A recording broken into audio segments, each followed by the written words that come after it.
What's up, YouTube? This Gorilla Wayne. I'm at work. I done finished a long night. Time for me to go get something to eat.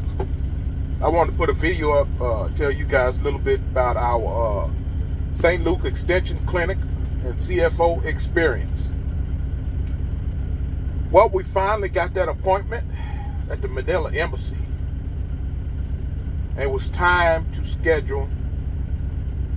After you get your appointment at the embassy, you got to schedule your St.Luke Extension Clinic in Manila for me, because my wife's in the Philippines. So it's the St.Luke Extension Clinic in Manila. Have to schedule that appointment within 14 days.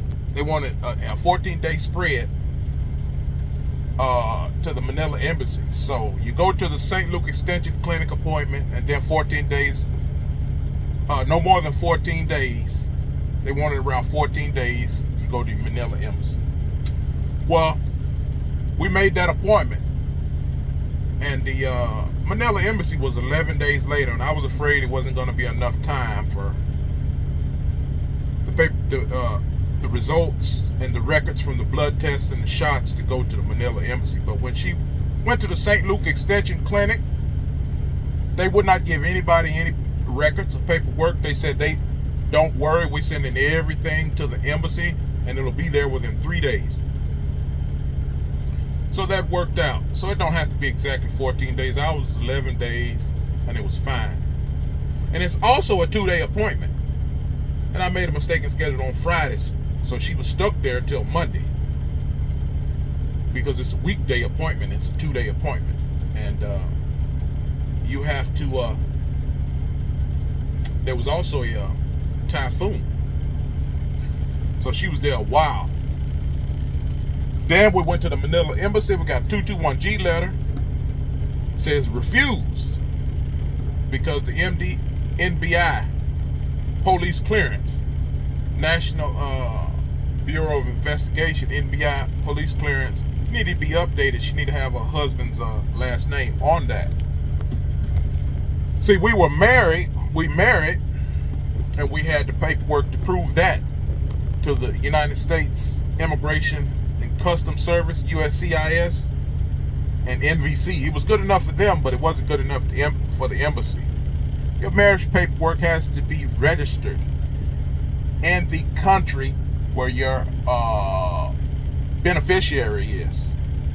It has to be registered in that country's system, in their government. Or the embassy might not approve it. They didn't approve ours.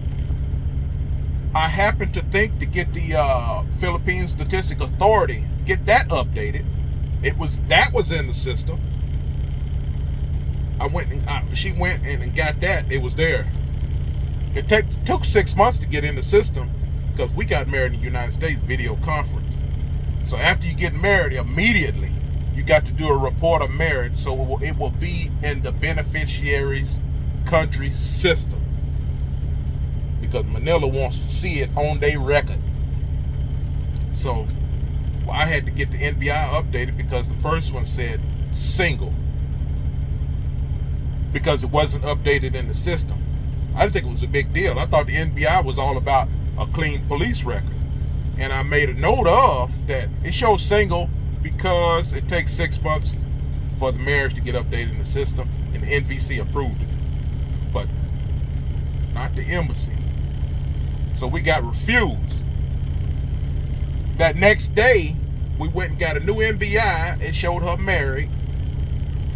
Shipped it through the LBC in the Philippines, which is the same thing as UPS or FedEx or something like that. Within a week, we was approved, and the visa was shipped. Then she had to go back to Manila to get the paper called C.F.O, Conference on Filipino Overseas. They give them a heads up of where they're going, for them to be careful, dial 911 if you get in trouble, where the embassy's at in that country if you need some help, things like that. It's better to do that, to go to for in-person. If you're in Philippines, it's better to go for an in-person meeting than online. I've heard that it's hard to get an online appointment anyway. and they ask for a lot more paperwork. But if you go in person, I guess they're gonna trust you a little bit more. They don't ask for so much paperwork, just the bare essential paperwork that they need, and they got you in person,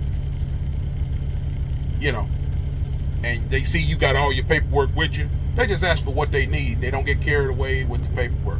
So she's got that.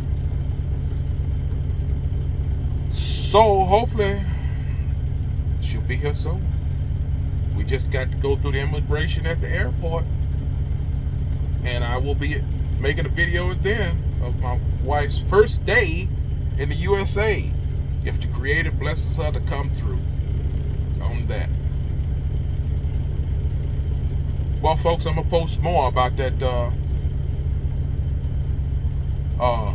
Manila experience, St.Luke experience later. Right now, I'm finna go get me something to eat, lay down, and take me a rest. I'm getting ready to go to bed. I've been driving all night. I know y'all, a lot of y'all getting up. Hell, I done did my work day. Hell, I'll holler at y'all later.